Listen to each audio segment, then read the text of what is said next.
বিসমিল্লাহির রহমানির রহিম।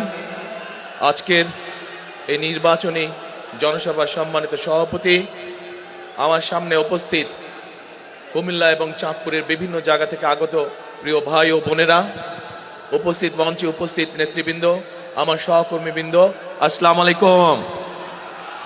আসসালামু আলাইকুম। কেমন আছেন আপনারা? আচ্ছা, এই যে আমরা আজকে এখানে সকলে এত রাত্রে, বোধহয় প্রায় 11টা বাজে এখন, তারপরে এখানে লক্ষ মানুষ এখানে একত্রিত হয়েছেন, এর একটি কারণ আছে। এই কারণটি শীতের রাত, শীতও পড়েছে একটু, আমি সংক্ষেপে শেষ করে দিব। কি সেই কারণ? আপনাদের এখানে অনেক মুরব্বী উপস্থিত আছেন, আপনারা যারা তরুণ যুবক উপস্থিত আছেন, মধ্যবয়সী এরকম মানুষ বহু উপস্থিত আছেন। আপনাদের সকলেরই জানা আছে, মা বোনরা এখানে উপস্থিত আছেন, আপনাদের সকলের কম বেশি ধারণা এবং জানা আছে যে 1971 সালে, আচ্ছা ওনাকে একটু সরতে হবে, ঠিক আছে? এখন ঠিক আছে, ওকে। না স্লোগান বন্ধ করতে হবে, নাহলে তো কথা বলা যাবে না। 1971 সালে এই দেশের মুক্তিযোদ্ধারা যুদ্ধ করে এই দেশ স্বাধীন করেছিলেন। 1971 সাল ছিল আমাদের স্বাধীনতা অর্জনের যুদ্ধ। আর আমার সামনে এখানে 3 জন জুলাই যোদ্ধা বসে আছে। 2024 সালের 5ই আগস্ট এরকম 3 জন সহ আরো শত শত বিএনপি, বাংলাদেশ জাতীয়তাবাদী দলেরই আরো 419 জন মানুষ শহীদ হয়েছেন। শুধু শহীদই হয়েছে বিএনপির ছাত্র দল, বিএনপি যুব দল, স্বেচ্ছাসেবক সহ আমাদের নেতাকর্মীরা। এর বাইরে আরো প্রায় 1000-এর উপরে মানুষ আছে যাদেরকে হত্যা করা হয়েছিল সেদিন। কাজেই 71 সালে আমরা যেই স্বাধীনতা যুদ্ধ করে আমরা যেই স্বাধীনতা অর্জন করেছিলাম, 2024 সালে এই জুলাই যোদ্ধারা আমাদের স্বাধীনতাকে রক্ষা করেছে। এখন প্রিয় ভাই বোনেরা, এই স্বাধীনতাকে রক্ষা করার পরে এর তো একটা অর্থ থাকতে হবে, তাই না? অর্থ থাকতে হবে। আজকে এটা তো নির্বাচনী জনসভা। সাধারণত আমরা কি জানি বা কি দেখেছি যে নির্বাচনী জনসভায় যেই দল সভা করে সেই দল অন্য রাজনৈতিক বা প্রতিপক্ষ সম্পর্কে সেই দল বিভিন্ন রকম সমালোচনা করে, তাই তো নাকি? আচ্ছা, এখন আমরাও সমালোচনা করতে পারি। আমিও এখানে অন্য যেই রাজনৈতিক দল আছে যারা আমাদের সাথে নির্বাচন করছে, আমিও তাদের সমালোচনা করতে পারি। কিন্তু সুমন, আপনি বসেন, আপনি হ্যাভ এ সিট। কিন্তু আমরা সমালোচনা যদি করি তাতে কি আপনাদের পেট ভরবে? পেট ভরবে আপনাদের? পেট ভরবে না। কি ভাই, সমালোচনা করলে পেট ভরবে আপনাদের? পেট ভরবে না। বিএনপি অতীতে কয়েকবার দেশ পরিচালনা করেছে। বিএনপি যখন দেশ পরিচালনা করেছে তখন বিএনপি নারীদের শিক্ষা ব্যবস্থা ফ্রি করেছে, স্কুল থেকে ইন্টারমিডিয়েট পর্যন্ত নারীদের শিক্ষা ব্যবস্থা ফ্রি করেছে। বিএনপি যখন দেশ পরিচালনা করেছে কৃষকদের ঋণ, 5,000 টাকা কৃষক ঋণ, পুরা ঋণ, এবং 10,000 টাকা পর্যন্ত কৃষি ঋণের সুদ মওকুফ করেছে। এরকম আরো অনেক কাজ করেছে বিএনপি। আপনাদের কম বেশি এই এলাকায় হয়েছে। এই এলাকায় মানুষের অনেক সমস্যা আছে। আপনাদের বিভিন্ন এনআইট সড়ক, সুমন আপনাকে সরতে হবে, দেবং টু সি মি। এরকম মানুষের এলাকার অনেক সমস্যা আছে। আপনাদের রাস্তাঘাটগুলো খারাপ হয়েছে, আপনাদের চিকিৎসা ব্যবস্থার অভাব আছে, আপনাদের বাচ্চাদের শিক্ষা ব্যবস্থার সমস্যা আছে। এরকম সমস্যা আছে না? আচ্ছা, তো আমরা যেহেতু বিএনপি দেশ পরিচালনা করেছে সেই জন্য বিএনপির অভিজ্ঞতা আছে কিভাবে দেশকে ধীরে ধীরে উন্নতির দিকে এগিয়ে নেওয়া যায়। বিএনপির অভিজ্ঞতা আছে যে কিভাবে দেশের নারীদের কর্মসংস্থানের ব্যবস্থা করা যায়, কিভাবে নারীদেরকে স্বাবলম্বী করা যায়। বিএনপির অভিজ্ঞতা আছে কিভাবে মানুষের জীবনযাত্রা নিরাপদ রাখা যায়। বিএনপির অভিজ্ঞতা আছে কিভাবে দুর্নীতির লাগাম টেনে ধরতে হয়। বিএনপির অভিজ্ঞতা আছে কিভাবে ছাত্রদের বা যারা তরুণ যুবক তাদের কর্মসংস্থানের ব্যবস্থা করতে হয়। আমরা তো রাজনীতি করি নাকি? আমার দলের নাম কি বলেন তো? বিএনপি। তো এখন আমার দলের নাম বিএনপি। আজকে এই যে নির্বাচনী জনসভা, এই জনসভায় এসেছি আমাদের পরিকল্পনাগুলো আপনাদের কাছে তুলে ধরবো। অনেকগুলো পরিকল্পনা আছে, সব বলবো না, হয়তো কয়েকটি পরিকল্পনা, যেগুলোর সাথে বিশেষ করে জেলা উপজেলায় সাধারণ মানুষ, গ্রামের মানুষ, তাদের জীবনযাত্রা সবকিছু জড়িত। এখন আমরা যদি পরিকল্পনাগুলো বাস্তবায়ন করি তাহলে আপনাদের উপকার হবে। আর যদি আমরা পরিকল্পনাগুলো বাস্তবায়ন না করি তাহলে কি আমাদের উপরে আপনাদের আস্থা বিশ্বাস থাকবে? থাকবে না। তো এখন অনেক মানুষ আছে, অন্যান্য রাজনৈতিক দল, তারা বলছে যে বিএনপি এই যে ফ্যামিলি কার্ড দিবে বলছে, এটা একটা ধোঁকাবাজি করছে বিএনপি। আচ্ছা ভাই, আমাদের কন্ত আপনি, এই যে আমার প্রার্থীরা আছে, সরকার যখন ফ্যামিলি কার্ড দেওয়া শুরু করবে, আস্তে আস্তে আস্তে ফ্যামিলি কার্ড দেওয়া শুরু করবে, আমরা প্রথমে গ্রাম থেকে শুরু করব। গ্রামের যারা খেটে খাওয়া মানুষ আছে তাদের পরিবারকে আমরা এটা দেবো। তো এখন আপনারা এই মানুষগুলা কি ধরবেন না যে কই ফ্যামিলি কার্ড কই দিবেন, যে বললেন ফ্যামিলি কার্ড কই? তো লস কার হবে? লস বিএনপির হবে না? তো বুঝে শুনে কেউ নিজের লস করে?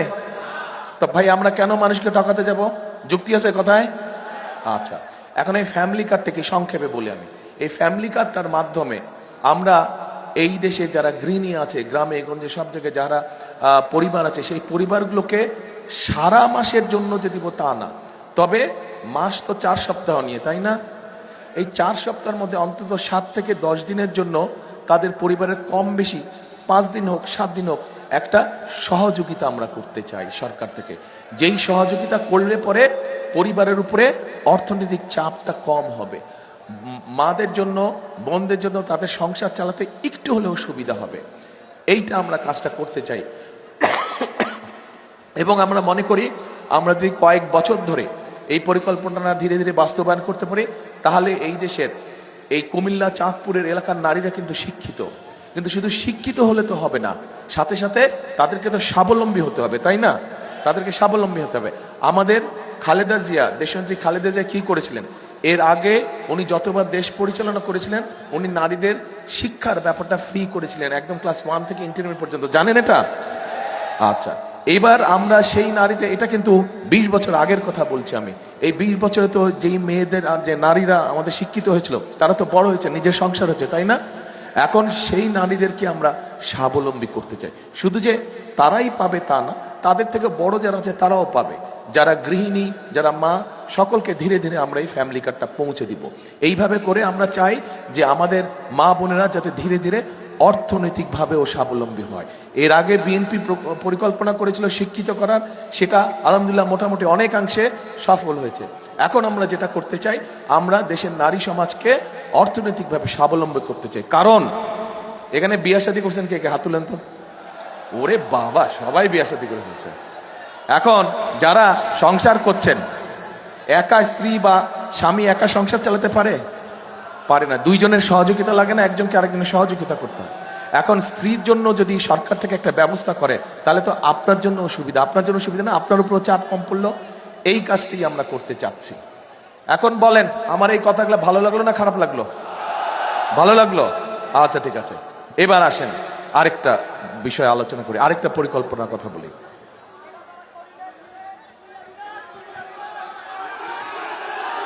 কথা তো আগে শুনতে হবে, আগে আগে পেটে ভাত আসতে হবে, পেটে খাবার আসতে হবে, পকেটে চাকরি বাকরি কর্মসংস্থানের পকেটে পয়সা আসতে হবে, তারপরে অন্য কথা বলে। বিভাগ আমরা ইনশাল্লাহ করবো, কিন্তু এখনই বিভাগ করলে তোমার পেট ভরবে? পেট ভরবে না। আচ্ছা, এরপরে আসেন, এরপরে আমরা এর আগে একটু আগে বলেছি আমি যে কৃষক ভাই যারা, দেশনেত্রী খালেদা জিয়ার সময়, শহীদ রাষ্ট্রপতি জিয়াউর রহমানের সময় কৃষকদের সহযোগিতা করেছিল, খাল খনন করা হয়েছিল, সাথে ঋণের সুবিধা করা হয়েছিল, কৃষি ব্যাংক স্থাপন করা হয়েছিল, কৃষি ব্যাংক থেকে ঋণ দেওয়া হতো। দেশনেত্রী খালেদা জিয়া যখন আসলেন দেশ পরিচালনার দায়িত্বে, তখন উনি কৃষি লোন মৌকুফ করে দিয়েছেন, 5,100 টাকা পর্যন্ত ঋণ মৌকুফ করে দিয়েছিলেন। মনে আছে আপনাদের? তোমরা যারা এখানে সামনে ইয়াং ছেলে মেয়ে দাঁড়াচ্ছ, তোমাদের ছেলেরা দাঁড়িয়েছ, তোমাদের হয়তো মনে নাই, এটা 20 বছর আগের কথা। আচ্ছা, এখন আমরা যেটা করতে চাচ্ছি, আমরা যেই কাজটা করতে চাচ্ছি সেটা হচ্ছে যে ফ্যামিলি কার্ডের মতন আমরা দেশের কৃষক ভাইদের পাশেও দাঁড়াতে চাচ্ছি। প্রান্তিক কৃষক, ক্ষুদ্র কৃষক, মাঝারি কৃষক, এরকম যারা বড় কৃষক তাদের পাশেও যাব, একটু পরে যাব, তারা তো বড় কৃষক। প্রথমে ক্ষুদ্র, মাঝারি, প্রান্তিক কৃষক যারা আছে তাদেরকে আমরা একটি কৃষি কার্ড দিব। এই কৃষি কার্ডের মাধ্যমে এখন এই যে সার বলেন, এটা ওটা ভর্তুকি হয়, কৃষকরা ভর্তুকি পায়? কৃষকরা সরাসরি সেই ভর্তুকিটা পায় না, ভর্তুকিটা চলে যায় অন্যদের হাতে। আমরা চাই কৃষকদেরকে ধীরে ধীরে ধীরে ফ্যামিলি কার্ডের আওতায় নিয়ে আসব, নিয়ে এসে কৃষকদেরকে আমরা সরাসরি সার, বীজ, কীটনাশক তার যেই বীজ দরকার, যেই ফসলের বীজ দরকার সেটি তাদের কাছে সরাসরি আমরা পৌঁছে দিব। কোনো কৃষক যদি বছরে 2টা ফসল করে, অন্তত একটা ফসলের বীজ, সার, কীটনাশক আমরা তার হাতে পৌঁছে দিতে চাই, যাতে করে ধীরে ধীরে সে স্বাবলম্বী হয়ে ওঠে। এই এলাকাটা কুমিল্লা, এই এলাকায় বহু জায়গা আছে যেখানে মানুষ আগে চাষবাস করত, কিন্তু এখন চাষবাস করতে পারে না পানির সমস্যার কারণে, তাই না? খাল টাল অনেক বন্ধ হয়ে গেছে। আমরা যদি এই খালগুলোকে পুনর্করণ করি তাহলে কৃষকদের জন্য সুবিধা হবে নাকি? কে কে মনে করেন হবে? আচ্ছা, আমরা এখন খাল খনন কর্মসূচি শুরু করতে চাই। আপনাদের ভোটে 12 তারিখে ইনশাল্লাহ, আপনাদের ভোটে বিএনপি নির্বাচিত হলে পরে, সরকার গঠন করলে পরে ইনশাল্লাহ আমরা খাল খনন কর্মসূচি করব। আজকে এখানে নির্বাচনী জনসভায় আমি এসেছি। ইনশাল্লাহ 12 তারিখে আপনারা এই 14 জন মানুষকে ধানের শীষে যদি নির্বাচিত করেন, বিএনপি সরকারে গেলে আমি খাল কাটা, কুমিল্লা এবং চাঁদপুরে বিভিন্ন যেগুলো গুরুত্বপূর্ণ খাল, সেই খাল খনন প্রকল্প উদ্বোধন করতে আসবো। কে কে আমার সাথে যাবেন খাল কাটতে? সবাই যাবেন খাল কাটতে। এই ইনশাল্লাহ আমরা খাল কাটবো, কৃষকদের পানির সুবিধা ব্যবস্থা করব, এবং একই সাথে সেচ ব্যবস্থা সহ বন্যা বা জলবদ্ধতা যেগুলো আছে সেগুলো আমরা ধীরে ধীরে সব ঠিক করব। এখন যেই 3টার কথা বললাম, এই 3টা আপনারা কি মনে করেন যে আমরা যদি এই 3টা কাজ করতে পারি তাহলে এই দেশের খেটে খাওয়া মানুষ, গ্রামে যেই মানুষগুলো থাকে বিশেষ করে, তাদের সুবিধা হবে, উপকার হবে তাদের? আচ্ছা, তাহলে কি এই কাজগুলো করা দরকার? তাহলে আমাদের চিন্তা ভাবনা কি ঠিক আছে? আচ্ছা, ঠিক আছে। কিন্তু আসেন এরপরে আরেকটা বিষয় বলি। আমরা তো নারীদের কথা বললাম, যে নারীদের জন্য, আমরা মাদের জন্য, গৃহিণীদের জন্য আমরা কি করতে চাই। আমি বলেছি যে আমরা কৃষকদের জন্য কি করতে চাই। এবার এখানে অনেক যুবক আছে, এখানে অনেক বোনেরা আছে যাদের শিক্ষা আছে, কিন্তু এই মুহূর্তে চাকরি বাকরি নাই, কর্মসংস্থান অনেক আছে, বেকার আছে না? এদের জন্য চট্টগ্রামে অনেকেই হয়তো গিয়েছেন, আপনারা জানেন চট্টগ্রামে ইপিজেড আছে না? আমরা আস্তে আস্তে কুমিল্লায় এই ইপিজেড, আস্তে আস্তে একটা করে ইপিজেড আমরা কুমিল্লাতেও করতে চাই, যেন এই এলাকার মানুষরা যাতে, এই এলাকার ছেলেরা মেয়েরা যাতে এই কর্মসংস্থানের ব্যবস্থা হয়। একই সাথে আমরা এই এলাকার মেয়েরা, যেহেতু প্রায় অনেক মেয়ে শিক্ষিত, মেয়েদের জন্য আমরা একটা ব্যবস্থা করতে চাই।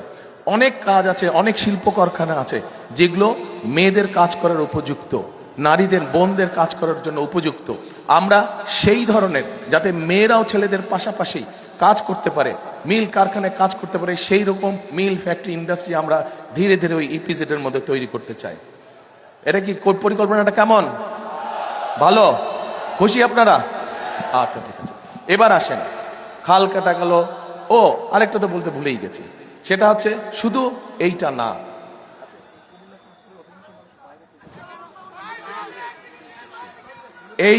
এই এলাকার মানুষ, বহু মানুষ আছে যারা মধ্যপ্রাচ্যে চাকরি বাকরি করে। আপনাদের আত্মীয় স্বজন বহু আছে না? মধ্যপ্রাচ্যে, সৌদি আরবে, কুয়েতে, কাতারে, বিভিন্ন দেশে, ইউএইতে বিভিন্ন চাকরি বাকরি করে।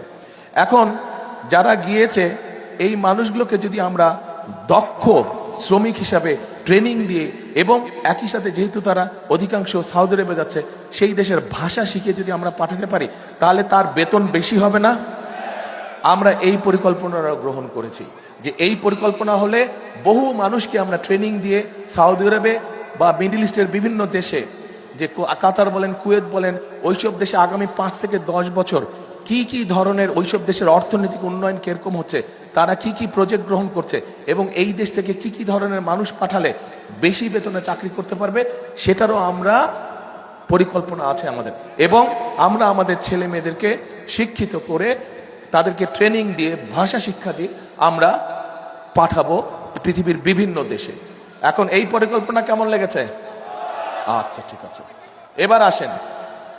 এবার আসেন আমাদের দেশে, বিশেষ করে গ্রাম অঞ্চলে মানুষের, আপনাদের এলাকাতেও এই সমস্যাটা আছে। কি সেই সমস্যা? চিকিৎসা সুবিধা।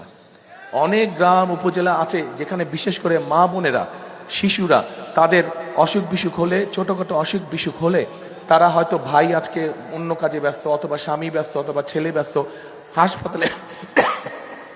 সেটা উপজেলা হাসপাতালে হোক, সেটা জেলা সদর হাসপাতালে হোক, নিতে পারে না। ফলে হয় কি, মাটা বা বোনটা বা নারী বা শিশুটা প্রতিদিন কষ্ট পায়, ধুকে ধুকে অসুখ বিসুখের জন্য কষ্ট পায়। আমরা যেটা করতে চাচ্ছি, এখানে অনেক মুরব্বী আছেন, আপনার যারা মুরব্বী আছেন আপনাদের মনে আছে শহীদ রাষ্ট্রপতি জিয়াউর রহমানের সময় পল্লী চিকিৎসক ছিল, মনে আছে? জানেন আপনারা পল্লী চিকিৎসক? এখনো কিছু কিছু আছে বোধহয়। হ্যাঁ, পল্লী চিকিৎসক। ঠিক এরকম আমরা চিকিৎসক, আমরা ওটাকে নাম দিয়েছি হেলথ কেয়ারার। এই হেলথ কেয়ারার আমরা অ্যাপয়েন্ট করব। এই হেলথ কেয়ারের কাজ হবে গ্রামে গ্রামে যাবে, গ্রামে গ্রামে গিয়ে যেই অসুখ বিসুখগুলা ছোটখাটো, বেশি সিরিয়াস অসুখ বিসুখ না, সেগুলা মা বোনদেরকে, শিশুদেরকে তারা ওখানেই তাদেরকে চিকিৎসা দিবে। ফলে মা বোনদেরকে কষ্ট করে সেই হাসপাতালে দূরে আসতে হবে না। এটা কেমন লাগলো পরিকল্পনা?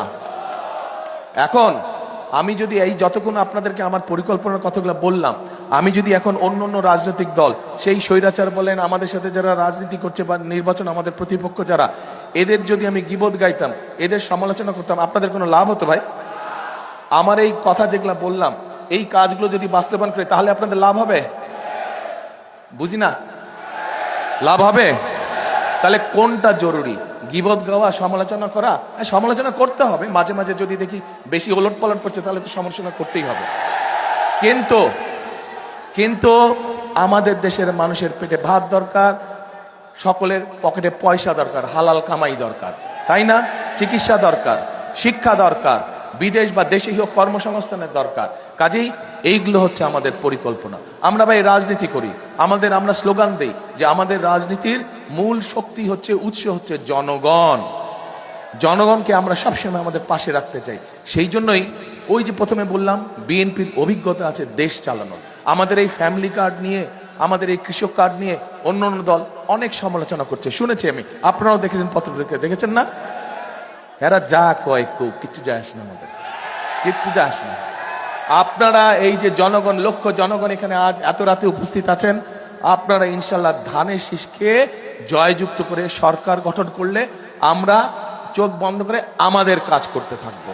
যেই কাজগুলো করলে এই দেশের মানুষের, খেটে খাওয়া মানুষের উপকার হবে, এই দেশের খেটে খাওয়া মানুষ কিছুটা হলেও ভালো থাকতে পারবে।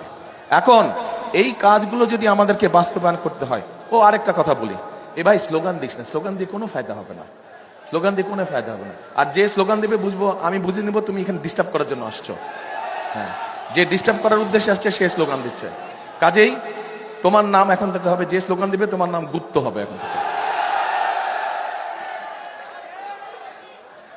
আচ্ছা, তো এখন আমাদের লক্ষ্য হচ্ছে, আমাদের উদ্দেশ্য হচ্ছে জনগণের ভাগ্যের পরিবর্তন করা, যাতে জনগণ যদি এখন 10% ভালো থাকে, যাতে আমরা ওটাকে 20% করতে পারি। 100% ধীরে ধীরে যাব আমরা, কিন্তু অন্তত যাতে 20% নিতে পারি। 20% নিলেও আমরা আলহামদুলিল্লাহ অনেক দূর এগোতে পারবো। তো এখন প্রিয় ভাইরা, প্রিয় বোনেরা, আমি তো বিএনপির পরিকল্পনার কথা বলছি। আপনাদের পরিকল্পনাটা কি? 12 তারিখে আপনাদের পরিকল্পনা কি? ধানের শীষকে জয়যুক্ত করতে হবে। এই যে গুপ্ত, ধানের শীষকে যদি জয়যুক্ত করেন আপনারা ইনশাআল্লাহ, তাহলেই আমি যেই পরিকল্পনার কথা বলেছি, যার ফলে এই দেশের সাধারণ মানুষ চিকিৎসা সুবিধা পাবে, যার ফলে এই এলাকার সাধারণ মানুষ ফ্যামিলি কার্ডের সুবিধা পাবে, যার ফলে এই এলাকার সাধারণ কৃষকরা কৃষি কার্ডের সুবিধা পাবে, যার ফলে এই এলাকার সন্তানেরা লেখাপড়ার সুবিধা পাবে। এবং ধীরে ধীরে, রাতারাতি তো সবকিছু হবে না। আমার হয়েছে জ্বর, বুঝছেন, জ্বর হয়েছে, এই ঘুরতে ঘুরতে জ্বর, ঠান্ডা লেগে গেছে, আর ডাক্তার আমাকে অ্যান্টিবায়োটিক দিয়েছে 7 দিনের। এখন 7 দিন লাগবে ভালো হইতে, তো এই সামান্য জ্বর ভালো হইতে লাগবে 7 দিন। এত বড় দেশ, এত ফ্যামিলি কার্ড, এত কৃষক কার্ড, এত মানুষের চাকরির ব্যবস্থা করা একটু তো সময় লাগবে না? একদিন হবে না। সেই জন্য আমাদেরকে ধৈর্য ধরতে হবে। কিন্তু ওই যে বললাম, আপনাদের পরিকল্পনা কি? আপনারা যে বললেন ধানের শীষে, ইয়েস, 12 তারিখে আপনাদেরকে ধানের শীষকে জয়যুক্ত করতে হবে। কিন্তু জয়যুক্ত করার আগে কয়েকটি কাজ আছে। সেই কাজটি হচ্ছে, আপনারা যারা এখানে ধানের শীষকে জয়যুক্ত করবেন, আপনাদেরকে ভোরবেলা তাহাজ্জুদ পড়ে চলে যেতে হবে। তাহাজ্জুদ পড়ে ওইখানে গিয়ে ফজরের নামাজ আদায় করতে হবে। আর আমার অন্য ধর্মের ভাই যারা আছেন, তারাও আপনারা ফজরের ওয়াক্তে চলে যাবেন ধানের শীষকে ভোট দেওয়ার জন্য, এবং গিয়ে ফজরের নামাজ আদায় করে ওই আপনার স্ব ভোট কেন্দ্রের সামনে ফজরের নামাজ আদায় করবেন এবং লাইন দিয়ে দাঁড়িয়ে যাবেন। যেই মাত্র দরজা খুলবে ভোট প্রক্রিয়া শুরু হবে, আপনারা লাইন দিয়ে ভোট দিবেন, ধানের শীষে ভোট দিবেন ইনশাআল্লাহ। তবে ভোট দিয়ে চলে আসলে হবে না, কিন্তু থাকতে হবে।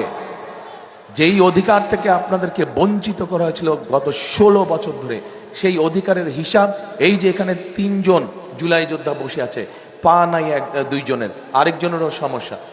এদের এই যে বলিদান, এটা তো বৃথা যেতে পারে না, পারে? যেই অধিকার আপনাদের কাছে কেড়ে নেওয়া হয়েছিল, সেই অধিকার কড়ায় গন্ডায় সন্ধ্যার মধ্যে বুঝে নিয়ে আসবেন, যে ধানের শীষকে জয়যুক্ত করে কড়ায় গন্ডায়, যাতে কেউ ষড়যন্ত্র করে আপনাদের অধিকার যাতে কেড়ে না নিতে পারে, এইটা খেয়াল রাখতে হবে। পারবেন? এইটা আপনাদের পরিকল্পনা, আর আমার পরিকল্পনা আমি আপনাদেরকে বলেছি। তাহলে শেষ কথার কি কথা? শেষ কথার কথা হলো, করব কাজ, গড়ব দেশ, সবার আগে বাংলাদেশ। আবার বলি, করব কাজ, গড়ব দেশ, সবার আগে বাংলাদেশ। ইনশাল্লাহ খাল খননে দেখা হবে আপনাদের সাথে। আল্লাহ হাফেজ। বাংলাদেশ জিন্দাবাদ, বাংলাদেশ জাতীয়তাবাদী দল জিন্দাবাদ। আর এই 14 জনকে আপনাদের কাছে দিয়ে গেলাম, এটা আমার আমানত। এই 14 জনে আপনাদের দায়িত্ব হচ্ছে আপনাদের পরিকল্পনা সফল করে এই 14 জনকে জিতিয়ে নিয়ে আসবেন ইনশাল্লাহ। আপনারা পারবেন না? ইনশাল্লাহ। আল্লাহ হাফেজ।